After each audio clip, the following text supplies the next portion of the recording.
শিবপুরের তৃণমূলের লুঠের ভোটে জেতা বিধায়ক যিনি ছিলেন মনোজ বাবু,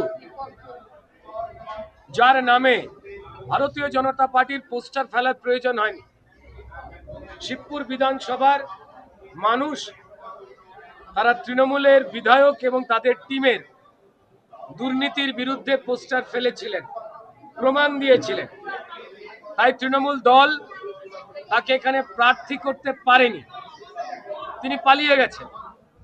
তার বদলে বালি বিধানসভাতেও একই কাজ যিনি করেছেন, যিনি অকেজো বলেই পরিচিত, আমার কথায় নয়, তার বদলে শিবপুরের পাশের বালি বিধানসভায় তৃণমূল যে নতুন প্রার্থী দিয়েছে কৈলাস মিশ্র, তিনি নিজে দৌড়ে দৌড়ে মানুষের কাছে গিয়ে ক্ষমা চাইছেন যে এর আগের বিধায়ক ডক্টর রানাবাবু তিনি যে কাজ করেননি তার প্রতি যে রাগ রয়েছে আমায় ক্ষমা করে দেবেন। এ আমার কথা নয়।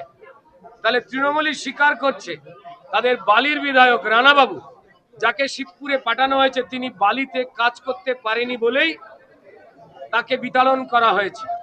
শিবপুরের বিধায়ক তিনি বিতাড়িত হলেন, দাঁড়ালেন না, তার বদলে মাইগ্রেটেড বিধায়ক, বাইরে থেকে আনা বিধায়ক, যিনি আর একটা বিধানসভাকে জ্বালিয়ে এসেছেন কাজ না করে।